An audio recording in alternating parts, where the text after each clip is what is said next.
প্রিয় বন্ধুরা, বিকাশদার কোচিং সেন্টারে সকলকে স্বাগত। আজ আমি আমারই ভিডিওর মাধ্যমে কলিকাতা বিশ্ববিদ্যালয়ের দ্বিতীয় সেমিস্টারের 2026 ছাত্রছাত্রীদের জন্য শিক্ষা বিজ্ঞানের এমডিসি সিসি2 নিয়ে আলোচনা করব।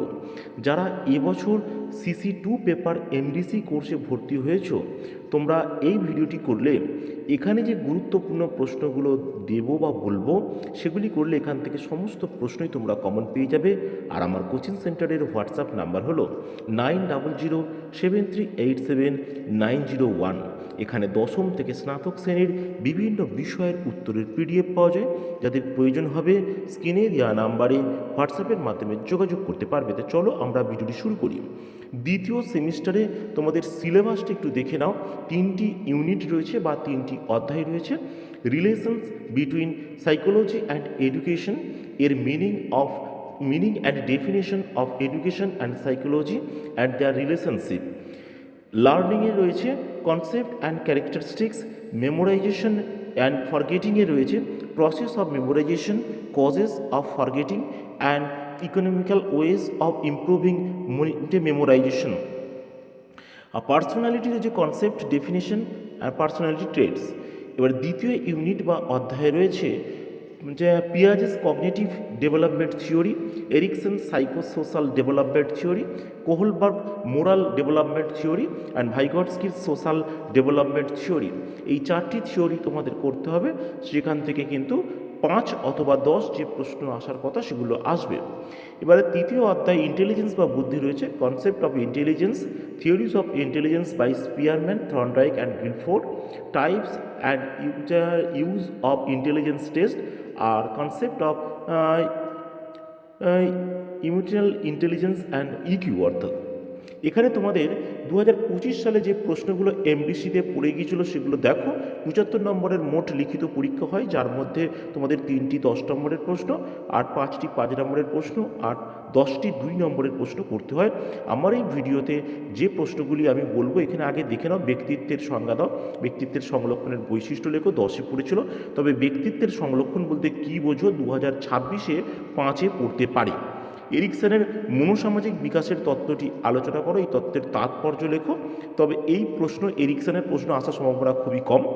বিস্মৃতি কাকে বলে, বিস্মৃতির কারণগুলি লেখো। এটি 10-এ পড়ে গেলেও বিস্মৃতির কারণগুলি কিন্তু তোমাদের 5-এ আবার আসতে পারে, খুবই গুরুত্বপূর্ণ প্রশ্ন। বুদ্ধি অভিজ্ঞার শ্রেণীবিভাগ করো, বুদ্ধি অভিজ্ঞার প্রয়োজনীয়তা ব্যাখ্যা করো, এই প্রশ্ন আসবে না। 5 নম্বরের যে প্রশ্নগুলি পড়েছিল শিখনের বৈশিষ্ট্যগুলি লেখো। এই শিখন কাকে বলে, ইয়ার বৈশিষ্ট্য এবং তাৎপর্য, এটা কিন্তু 10-এ আসতেই পারে। থর্নডাইকের বুদ্ধির তত্ত্বটি লেখো, এই ডাইরেক্ট করবে না থর্নডাইকের। মনোবিজ্ঞান ও শিক্ষাবিজ্ঞানের সম্পর্ক 5-এ পড়েছিল, এই প্রশ্ন কিন্তু 10-এ আসতেই পারে, খুবই গুরুত্বপূর্ণ প্রশ্ন। পিয়াজের তত্ত্বটি সংবেদন সঞ্চালনমূলক স্তরটি সম্পর্কে লেখো, তবে এই প্রশ্ন 5-এ পড়েছিল, 10-এ আসতেই পারে। স্মৃতির উন্নতি প্রক্রিয়া আলোচনা করো এবং প্রাক্ষবিক বুদ্ধির প্রয়োজনীয়তা সংক্ষেপে লেখো। এবার 2 নম্বরের প্রশ্নগুলো পড়েছে, 2 নম্বরের প্রশ্ন আমি বিস্তারিতভাবে বলছি না। 2024-এ যে প্রশ্নগুলি পড়েছিল সেগুলো বলি। যে শিক্ষা মনোবিজ্ঞানের সংজ্ঞা দাও, শিক্ষা ও মনোবিজ্ঞানের সম্পর্ক, যেটা 5-এ কিন্তু পড়েছিল 2025-এ, সেখানে কিন্তু 10-এ পড়েছিল কিন্তু 2024-এ, অর্থাৎ 2026-এ এই প্রশ্নটি আবার আসতে পারে। শিখনের সংজ্ঞা দাও, শিখনের বৈশিষ্ট্যগুলি লেখো। এই প্রশ্ন 5-এ পড়েছে কিন্তু 2025-এ, 24-এ পড়েছিল কিন্তু 10-এ, এই প্রশ্ন 10-এ আবার আসতে পারে। পেঁয়াজের জ্ঞানমূলক বিকাশের তত্ত্বটি লেখো। দেখো 24-এ এই প্রশ্ন 10-এ পড়েছিল, আবার 25-এ এই প্রশ্নই কিন্তু 5-এ পড়েছিল। বুদ্ধির সংজ্ঞা দাও, বুদ্ধি অভিজ্ঞার ব্যবহারগুলি লেখো। এটা কিন্তু 24-এ পড়েছিল, আবার কিন্তু 25-এও কিন্তু পড়েছে। বিস্মৃতির অর্থ, বিস্মৃতির যে কোনো 3টি কারণ বলেছে, বিস্মৃতির কারণগুলি লেখো বলে তোমাদের আসতেই পারে। এটা 5-এ পড়েছে, যে 24-এ পড়েছে, এইটা কিন্তু আবার 24-এ 26-এ কিন্তু 5 নম্বরে পড়তে পারে। ব্যক্তিত্বের সংলক্ষণ বলতে কী বোঝো, দেখো 24-এ পড়েছে। স্পিয়ারম্যানের বুদ্ধির দ্বি উপাদান তত্ত্ব, খুবই ইম্পর্টেন্ট প্রশ্ন। প্রাক্ষবিক বুদ্ধির ধারণা, এরিকসনের মনোসামাজিক তত্ত্ব অনুযায়ী প্রথম স্তরটি সংক্ষেপে লেখা, আর বুদ্ধি অভিজ্ঞার শ্রেণী বিভাগ। আমরা যেগুলো খুব গুরুত্বপূর্ণ প্রশ্ন সামারাইজ করে দিয়েছি, এখানে দেখে নাও। এই প্রশ্নগুলি করলে তোমরা কিন্তু সমস্ত প্রশ্নই কমন পেয়ে যাবে। শিক্ষা মনোবিজ্ঞান কাকে বলে, এর প্রকৃতি ও পরিধি ডাবল স্টার দেওয়া রয়েছে, খুব বেশি গুরুত্বপূর্ণ নয়, একবার রিডিং মেরে রাখবে। শিক্ষা ও মনোবিজ্ঞান সম্পর্কে আলোচনা করো, শিক্ষা ও মনোবিজ্ঞানের গুরুত্ব লেখো, খুবই গুরুত্বপূর্ণ প্রশ্ন, এই প্রশ্ন কিন্তু আসার সম্ভাবনা খুবই প্রবল। শিখনের সংজ্ঞা দাও, শিখনের বৈশিষ্ট্যগুলি সংক্ষেপে লেখো। 24-এ পড়েছিল এই প্রশ্ন, খুবই গুরুত্বপূর্ণ প্রশ্ন। স্মরণের বিভিন্ন প্রক্রিয়াগুলি কী কী, স্মৃতির উন্নতির উপায়গুলি ব্যাখ্যা করো। 24-এ পড়েছিল কিন্তু আবার পড়তে পারে।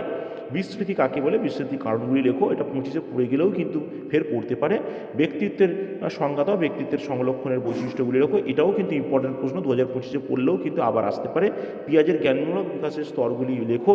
এরিকসনের মনোসামাজিক বিকাশের তত্ত্বটি আলোচনা করো। তত্ত্বটির শিক্ষাগত তাৎপর্য লেখো। কোহলবার্গের নৈতিক বিকাশের পর্যায়গুলি লেখো। সামাজিক বিকাশ বলতে কী বোঝো, ভাইগটস্কির সামাজিক বিকাশ তত্ত্বটি ব্যাখ্যা করো। স্পিয়ারম্যানের উপাদান তত্ত্বটি সংক্ষেপে বুঝিয়ে দাও। থর্নডাইকের বুদ্ধির বহু উপাদান তত্ত্বটি উল্লেখিত বুদ্ধির বৈশিষ্ট্যগুলি বর্ণনা করো। গিলফোর্ডের ত্রিমাত্রিক বুদ্ধির তত্ত্বটি ব্যাখ্যা করো। এই তত্ত্বের শিক্ষাগত তাৎপর্য লেখো এবং বুদ্ধি অভিজ্ঞার শ্রেণীবিভাগ এবং বুদ্ধি অভিজ্ঞার প্রয়োজনীয়তাগুলি লেখো।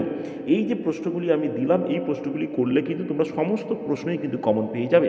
আর উত্তরের পিডিএফের প্রয়োজন হলে স্ক্রিনে দেওয়া নাম্বারে হোয়াটসঅ্যাপের মাধ্যমে যোগাযোগ করতে পারবে। এছাড়া আমরা 5-এ কিছু প্রশ্ন আকারে দিয়ে রেখেছি, যে মনোবিজ্ঞানকে আচরণ বিজ্ঞান বলা হয় কেন, শিক্ষা ও মনোবিজ্ঞানের সম্পর্ক, শিক্ষা ও মনোবিজ্ঞানের প্রয়োজনীয়তা, শিক্ষা ও মনোবিজ্ঞানের পার্থক্য, ব্যক্তিত্বের সংরক্ষণ বলতে কী বোঝো, শিক্ষা মনোবিদ্যাকে ফলিত বিজ্ঞান বলা হয় কেন, বিস্মৃতির কারণগুলি লেখো, স্মৃতির উন্নতি কীভাবে সম্ভব, বুদ্ধির ধারণাটি ব্যাখ্যা করো, বুদ্ধি অভিজ্ঞার প্রয়োজনীয়তা লেখো, এরিকসনের মনোসামাজিক বিকাশ তত্ত্বের বিভিন্ন পর্যায়গুলি লেখো, ব্যক্তিত্বের সংরক্ষণ বলতে কী বোঝো, শিক্ষাবিজ্ঞান ও মনোবিজ্ঞানের সম্পর্ক আলোচনা করো, স্পিয়ারম্যানের উপাদান তত্ত্বটি লেখো, শিখন এর বৈশিষ্ট্যগুলি লেখো, থর্নডাইকের বুদ্ধি তত্ত্বটি ব্যাখ্যা করো। যে মনোবিজ্ঞান ও শিক্ষাবিজ্ঞানের সম্পর্ক যেগুলো পড়ে গিয়েছিল, আমি সেইগুলো জাস্ট এখানে নিচের দিকে দেওয়া হয়েছে। এখানে উত্তরগুলো তোমরা দেখতে পারো। শিক্ষা ও মনোবিজ্ঞান কাকে বলে, এর প্রকৃতি ও পরিধি, এইভাবে উত্তর তোমাদের রেডি করা রয়েছে। যাদের প্রয়োজন হবে তোমরা স্ক্রিনে দেওয়া নাম্বারে হোয়াটসঅ্যাপের মাধ্যমে যোগাযোগ করতে পারবে, অথবা কলেজ স্ট্রিট থেকে তোমরা আমার বই সংগ্রহ করতে পারবে, শিক্ষা মনোবিজ্ঞানের বই। সেখানে সৃষ্টি প্রকাশনীতে প্রকাশিত হয়। শিক্ষাবিজ্ঞান এবং মনোবিজ্ঞান সম্পর্কে আলোচনা করো, খুবই গুরুত্বপূর্ণ প্রশ্ন। এই সম্পর্ক আলোচনা করতে হবে শিক্ষা মনোবিজ্ঞানের। শিক্ষাবিজ্ঞান ও মনোবিজ্ঞান করে শিক্ষা ও মনোবিজ্ঞানের গুরুত্ব আলোচনা করো। এখানে গুরুত্বটা হালকা করে রাখবে, কারণ ইম্পর্টেন্ট খুব বেশি নেই, কিন্তু তবু তোমাদের দেখে রাখতে হবে। শিখনের সংজ্ঞা দাও, শিখনের প্রকৃতি ও বৈশিষ্ট্য লেখো। এটা খুবই গুরুত্বপূর্ণ প্রশ্ন, 10-এ আসতে পারে, 5-এ এসেছিল, আবার মানে 24 এবং 25 দুবারই পড়েছে পরপর, কিন্তু আবার আসতে পারে। এর পরবর্তী প্রশ্ন হচ্ছে স্মৃতির বিভিন্ন প্রক্রিয়া বা প্রক্রিয়াগত স্তরগুলি আলোচনা করো। স্মৃতির স্তরগুলো সিলেবাসে রয়েছে, তোমাদের স্তর একবারও পড়েনি, কিন্তু স্তর পড়তে পারে, ইম্পর্টেন্ট প্রশ্ন তাই দিয়ে রেখেছি। বিস্মৃতি কাকে বলে, বিস্মৃতির কারণগুলি লেখো, স্মৃতির উন্নতি কীভাবে সম্ভব, গুরুত্বপূর্ণ প্রশ্ন। 24-25 দুবারই পড়েছে প্রশ্নটি, এবং 26-এও আবার পড়ার সম্ভাবনা রয়েছে।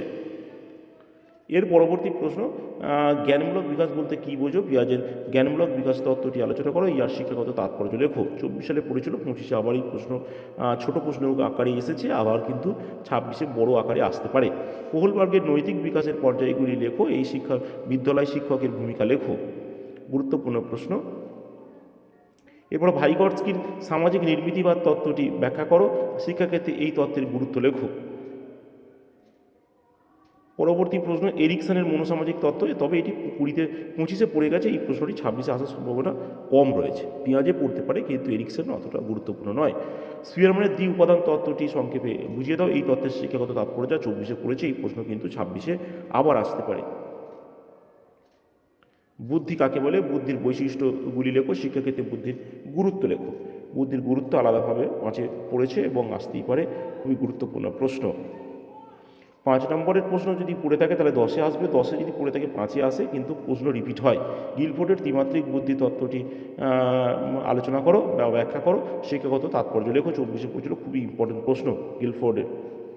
বুদ্ধি অভিক্ষা কত রকমভাবে এবং তার শ্রেণীবিভাগ করো, এটাও কিন্তু গুরুত্বপূর্ণ প্রশ্ন। প্রাক্ষবিক বুদ্ধি কাকে বলে, শিক্ষাক্ষেত্রে এর প্রয়োজনীয়তা লেখো, খুব গুরুত্বপূর্ণ প্রশ্ন। প্রাক্ষবিক বুদ্ধি কাকে বলে, প্রাক্ষবিক বুদ্ধির বিকাশের প্রয়োজনীয় পদক্ষেপগুলি লেখো, এটা ইম্পর্টেন্ট নেই ততটা। থর্নডাইকের বুদ্ধির বহু উপাদান তত্ত্বটি লেখো, খুবই গুরুত্বপূর্ণ প্রশ্ন। থর্নডাইকের বুদ্ধি, এই ছিল তোমাদের 10 নম্বরের প্রশ্ন। এবারে 5 নম্বরের প্রশ্ন রয়েছে।